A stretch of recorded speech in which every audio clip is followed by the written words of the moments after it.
কোটা বিরোধী আন্দোলনে উত্তাল দেশ, আর সেই বিক্ষোভ দমাতে বন্ধ করে দেয়া হয় পাবলিক বিশ্ববিদ্যালয়। আন্দোলনে প্রাণ ফেরাতে তখন এগিয়ে আসেন প্রাইভেট বিশ্ববিদ্যালয়ের শিক্ষার্থীরা। তাদের মিছিল বিক্ষোভের সামনের সারিতে ছিলেন নারী যোদ্ধারা। রাজধানীর বাড্ডা রামপুরায় তখন তাদের নেতৃত্বে তৈরি হয় প্রতিরোধের শক্ত দেয়াল। ভয়কে জয় করে রক্ত ঝরিয়ে তারা জারি রাখেন প্রতিবাদ।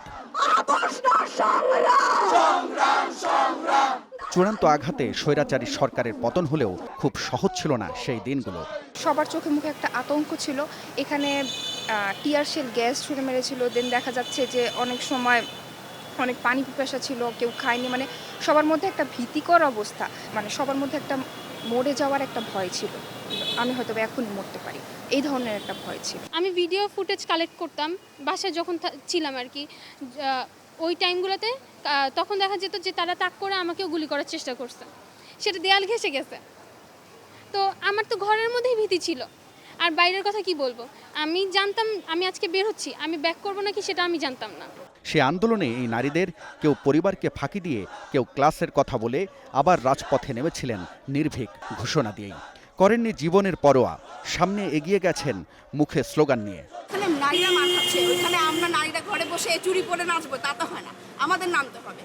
তখনই হচ্ছে আমরা সবাই না, এখন আর ছেলে মেয়ে এগুলো ভেদাভেদ করে লাভ নেই, আমাদের ভাই বোনদের সবার জন্য হচ্ছে আমাদের নামতে হবে। তখন কিভাবে শিক্ষার্থীদের সাথে ব্যবহার করা হয়েছে, নারীদের উপর হাত তোলা হয়েছে, এগুলো ফেসবুক সোশ্যাল মিডিয়া সব জায়গায় এগুলো ভিডিও ছবি হচ্ছে ছড়িয়ে গিয়েছিল, যে তাদের সাথে কীরকম আচরণ করা হচ্ছে। তো এটা দেখার পর অবশ্যই আমরা বাসায় বসে থাকতে পারবো না, আমাদের আওয়াজটা তুলতে হবে, আমাদেরও কিছু বলতে হবে, আমাদেরও রাস্তায় নামতে হবে। তো সেই জায়গা থেকে আমরা এসেছি। শুধু প্রতিরোধ প্রতিবাদ নয়, জুলাই আগস্টের আন্দোলনে নারী শিক্ষার্থীর পিঠের ব্যাগটি তখন যেন ছোটখাটো একটি হাসপাতাল। আমাদের প্রাথমিক চিকিৎসার জন্য তখন হচ্ছে সবাই খাবার, স্যালাইন, পানি, এগুলা পেস্ট, এগুলো আমাদের সাথে রাখতাম, আর তুলে এগুলো রাখতাম আর কি। এছাড়া পুলিশি হামলার মুখে ছাত্র জনতা যখন পিছু হাঁটতে বাধ্য হয়, তখন ঢাল হয়ে সামনে দাঁড়ান নারীরা। সে অবদান কখনো ভোলা যাবে না।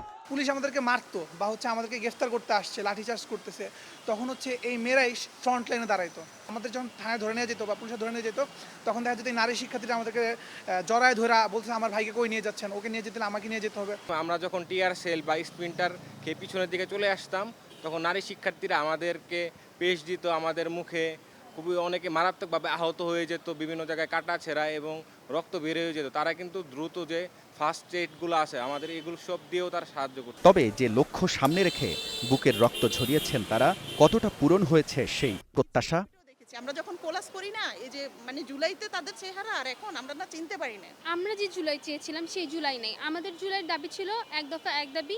বছর ঘুরে আবার সামনে এসেছে সেই রক্তাক্ত জুলাইয়ের স্মৃতি। এবার সব দল মত ভুলে দেশকে এগিয়ে নেয়ার যাত্রায় সবাই সামিল হবেন বলেও তাদের আশা। হাবিবুল ইসলাম হাবিব, স্টার নিউজ, ঢাকা।